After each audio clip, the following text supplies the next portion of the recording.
सभी भगवत अंशों को राधे राधे। क्या राजस्थान में हजारों वर्ष पुराना थार का रेगिस्तान गायब होने वाला है? क्या रेत के दौरों की जगह हरे भरे पेड़ दिखाई देंगे? इन सवालों का जवाब है दोस्तों हाँ। और अगर आज से पहले यह सवाल आपके सामने होता तो आप कहने वाले थे ना। दोस्तों, भारत में ही नहीं बल्कि पूरी दुनिया में थार के रेगिस्तान से ही राजस्थान को जाना जाता है। लेकिन अब यह थार का रेगिस्तान हरा भरा होने वाला है और ऐसा हम नहीं बल्कि वैज्ञानिक कह रहे हैं। दुनिया भर के कई वैज्ञानिकों ने अलग अलग रिसर्च से इसका खुलासा किया है। रिसर्च के अनुसार अगले 90 से 100 वर्ष के बीच पश्चिमी राजस्थान का रेगिस्तान खत्म हो जाएगा। पश्चिमी राजस्थान फिर से 4000 साल पहले जैसा था वैसा बनने वाला है, एकदम हरा भरा। तो दोस्तों, आज की वीडियो में हम यही समझने वाले हैं कि थार का रेगिस्तान कैसे वापस हरा भरा होने वाला है। तो वीडियो को पूरा देखें और अगर आपको यह पसंद आए तो इसे शेयर जरूर करें।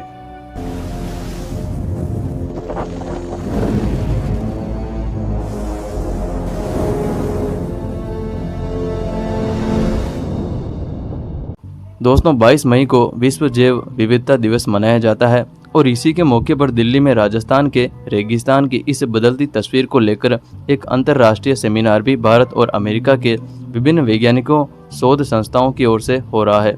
इस सेमिनार में भारत के टेरी अर्थात the school of advance studies के चीफ साइंटिस्ट और आयुष मंत्रालय के प्रोफेसर डॉक्टर दीप नारायण पांडे थार के रेगिस्तान में हो रहे बदलावों पर शोध पत्र पढ़ने वाले हैं। डॉक्टर पांडे थार के रेगिस्तान और अरावली पर कई पुस्तकें व लेख भी लिख चुके हैं। दैनिक भास्कर ने इस अवसर पर साइंटिस्ट डॉक्टर दीप नारायण पांडे से विशेष बातचीत की और उसी बातचीत को हम आज के वीडियो में समझने वाले हैं। दोस्तों, दैनिक भास्कर ने उनसे पूछा कि थार के रेगिस्तान के गायब हो जाने की कितनी संभावनाएं हैं। तो दोस्तों, डॉक्टर दीप नारायण पांडे ने कहा कि धरती पर विभिन्न जलवायु और पर्यावरण संबंधी परिवर्तनों के चलते समुद्र, पहाड़, वन, रेगिस्तान, नदियां आदि में व्यापक परिवर्तन हो रहे हैं और पहले भी हुए हैं। ऐसे ही परिवर्तनों के कारण थार का रेगिस्तान भी अब करीब 90 से 100 सालों में रेगिस्तान नहीं रहेगा। यह पूर्वी राजस्थान की तरह हरा भरा हो जाएगा। दोस्तों, भास्कर ने आगे पूछा कि रेगिस्तान के हरियाली क्षेत्र में बदलने के क्या कारण है। डॉक्टर दीप नारायण पांडे ने कहा कि मूल कारण मानसून के पैटर्न में हुआ बदलाव है। हिंद महासागर और अरब सागर से उठने वाला मानसून अब तक पूर्वी राजस्थान पर ही ज़्यादा मेहरबान होता था, पश्चिमी राजस्थान पर बहुत ही कम। बल्कि पश्चिमी भारत के एक बड़े हिस्से गुजरात के कच्छ, राजस्थान के थार, पाकिस्तान के थार और हरियाणा पंजाब के दक्षिणी हिस्से में बारिश बहुत कम होती रही। लेकिन पिछले कुछ वर्षों में पश्चिमी राजस्थान में हर वर्ष औसत बारिश बढ़ रही है। बाड़मेर, जोधपुर, जालोर, सिरोही, पाली जैसे इलाकों में बाढ़ के हालात बने हैं। और दोस्तों, पिछले वर्ष 2023 में ही बिपरजॉय तूफान ने इस इलाके में कहर बरपाया था। गुजरात व पाकिस्तान में भी इसका असर रहा था। डॉक्टर दीप नारायण पांडे ने कहा कि इसके दो बड़े कारण और भी है। पहला है दोस्तों खेती और किसानी, और इसके बाद उन्होंने कहा कि दूसरा बड़े पैमाने पर पौधारोपण। इंदिरा गांधी नहर पश्चिमी राजस्थान में आई तो लोग वहां खेती करने लगे। श्री गंगानगर और हनुमानगढ़ हरियाली वाले इलाकों में तब्दील हो ही चुके हैं। अब ऐसा ही परिवर्तन जैसलमेर, बाड़मेर, जालोर जैसे इलाकों में भी दिखाई दे रहा है। पर्यावरण के प्रति बढ़ती जागरूकता के चलते वन विभाग, विभिन्न सरकारी, गैर सरकारी संगठन और लोग पिछले कुछ दशकों में करोड़ों पेड़ थार मरुस्थल में लगा चुके हैं। इसका भी असर होने लगा है। यह भी दोस्तों संयोग ही है कि दुनिया के सबसे बड़े रेगिस्तान सहारा, जो कि अफ्रीका में है, प्रतिवर्ष बढ़ रहा है, लेकिन थार विस्तार पाने के बजाय सिकुड़ रहा है। भास्कर ने आगे पूछा कि क्या इसे प्रकृति का पॉजिटिव संकेत माना जाए। इसके बारे में डॉक्टर दीप नारायण पांडे ने कहा कि बिल्कुल यह पॉजिटिव संकेत ही है। हमें अभी से सरकार के स्तर पर भी और समाज के स्तर पर भी तैयारियां शुरू कर देनी चाहिए। इस पूरे इलाके में बारिश के पानी को सहेजने, नदियों, तालाबों, झीलों, नाड़ियों को संभालने पर काम किया जाना चाहिए ताकि हरियाली आने में तेजी आए। प्रकृति अपना काम कर रही है, हमें भी उसके साथ कदम ताल कर बेहतर पहल करनी चाहिए। दोस्तों, आगे भास्कर ने पूछा कि क्या थार का रेगिस्तान 3500 से 4000 साल पहले हरा भरा था। डॉक्टर दीप नारायण पांडे ने कहा कि हाँ बिल्कुल, करीब 3500 या 4000 वर्ष पहले और उससे भी 10,000 साल पहले के वैज्ञानिक प्रमाण हैं कि यह इलाका हरा भरा था। इसी कालखंड में गुजरात, राजस्थान, हरियाणा, पंजाब और पाकिस्तान के इलाकों में सिंधु घाटी सभ्यता के प्रमाण मिले हैं। लोथल, पीलीबंगा, कालीबंगा, आहड़, धोलावीरा, राखीगढ़ी, मोहनजोदाड़ो सभी इसी इलाके में पनपी थी। उस दौर में इस क्षेत्र में मानसून की सक्रियता बहुत ज़्यादा थी।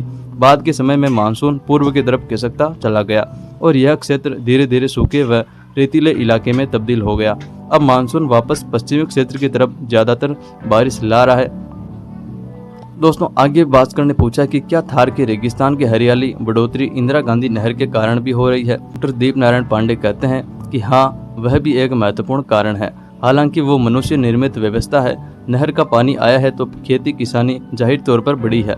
अब दक्षिणी पश्चिमी राजस्थान में भी नहर का पानी पहुंच रहा है तो वहां पर भी परिवर्तन आपको देखने को मिल रहा है। आगे दोस्तों भास्कर ने पूछा कि पहले तो वैज्ञानिकों द्वारा यह चिंता जताई जा रही थी कि थार का रेगिस्तान पूर्वी राजस्थान की तरफ बढ़ रहा है।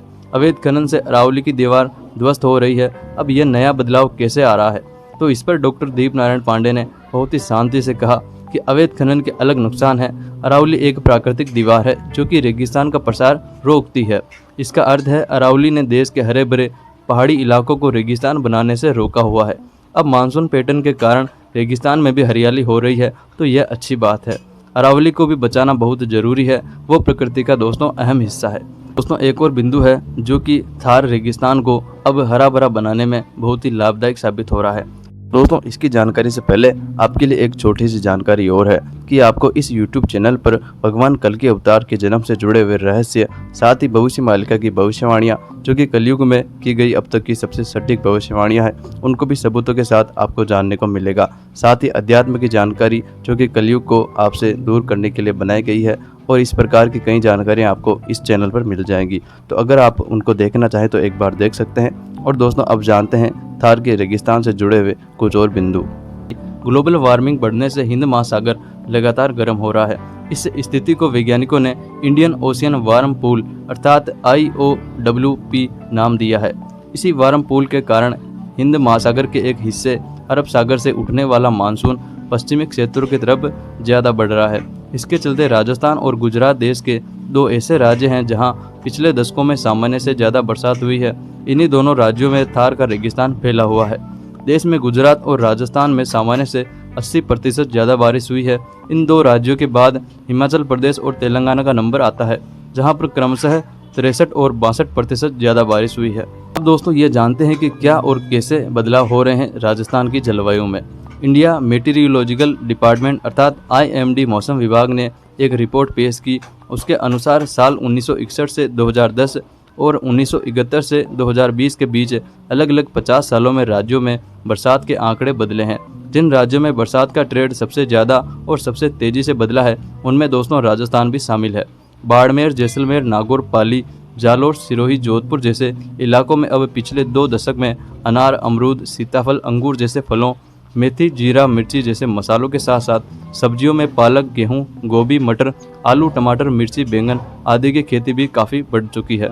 राजस्थान में पिछले 2-3 दशक में पश्चिमी क्षेत्र जो कि थार है और पूर्वी क्षेत्र जो कि अरावली है में क्रमशः 32 और 14% बढ़ी है। वर्ष 2020 से 2049 के बीच राजस्थान के पश्चिमी इलाके में 20 से 35% तक की बारिश में बढ़ोतरी होगी। वहीं पूर्वी इलाके में यह बढ़ोतरी 5 से 20% के बीच रहने की संभावना है। दोस्तों राजस्थान के पश्चिमी इलाके में स्थित जैसलमेर, बीकानेर, बाड़मेर, जोधपुर, पाली, नागौर, जालोर, सिरोही, श्री गंगानगर आदि जिलों का तापमान अधिकतम 45 से 47 डिग्री के बीच रहने लगा है, जो पूर्वी राजस्थान के हरे भरे जिलों के बराबर ही है। लेकिन दोस्तों फिलहाल यह 50 डिग्री तक पहुंच चुका है। पिछले 2 दशक से लगातार जुलाई से सितंबर के बीच जोधपुर, बाड़मेर, जालोर, पाली, सिरोही आदि इलाकों में कहीं न कहीं बाढ़ जैसे हालात जरूर बनते हैं।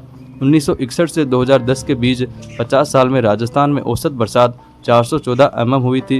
वहीं साल 1971 से 2020 के बीच यह आंकड़ा बढ़कर 435 mm हो गया है।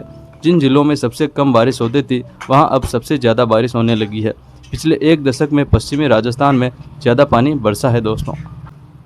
तो दोस्तों आपको ये समझ में आया होगा कि पश्चिमी राजस्थान पर अब मानसून ज़्यादा मेहरबान होने लगा है। दोस्तों 2022 में अपने निर्धारित आंकड़े से पूर्वी राजस्थान में जहां 25% ज़्यादा बरसात हुई, वहीं पश्चिमी राजस्थान में यह 58% ज़्यादा रहा। वर्ष 2021 में पूर्वी राजस्थान में 16 तो पश्चिमी राजस्थान में 20% ज़्यादा। 2020 में पूर्वी राजस्थान में जहां -2% बरसात हुई, वहीं पश्चिमी राजस्थान में यह 21% ज़्यादा रहा। 2017 में पूर्वी राजस्थान में निर्धारित आंकड़े से -8% बरसात हुई, यानी कम पानी बरसा। वहीं पश्चिमी राजस्थान में यह 39% ज़्यादा पानी बरसा। 2015 में भी इसी तरह पूर्वी राजस्थान में -10% बारिश हुई। वहीं पश्चिमी राजस्थान में 45% ज़्यादा बारिश हुई। दोस्तों, भारत से पाकिस्तान तक थार का रेगिस्तान फैला हुआ है। थार का रेगिस्तान लगभग 2 लाख वर्ग किलोमीटर में फैला हुआ है। इसका लगभग 1,22,000 वर्ग किलोमीटर क्षेत्र राजस्थान में आता है। इसे ग्रेट इंडियन डेजर्ट भी कहा जाता है। थार रेगिस्तान का 85% हिस्सा भारत और 15% हिस्सा पाकिस्तान में आता है। इसका करीब 61% रेगिस्तान राजस्थान में है। दोस्तों, इसके साथ ही कच्छ का रण भी थार डेजर्ट में ही माना जाता है। दोस्तों, आज के वीडियो में केवल इतना ही। आशा करता हूं कि आज की जानकारी आपको पसंद आई होगी, और अगर दोस्तों आपको इसी प्रकार की जानकारी आने वाले भविष्य में भी चाहिए तो आप हमारे साथ जुड़ सकते हैं। चैनल को सब्सक्राइब करके हमारे साथ जुड़ें ताकि आने वाले वीडियो की जानकारी आपको सबसे पहले मिल सके। दोस्तों, मिलते हैं जल्दी एक नई वीडियो में। अपना ध्यान रखें और कलयुग की भविष्यवाणियों को समझने की कोशिश करें। अन्य वीडियो देखें, इसी चैनल पर आपको मिल जाएंगे। मिलते हैं दोस्तों जल्दी एक नई वीडियो में। जय हिंद, जय सिया राम, राधे राधे।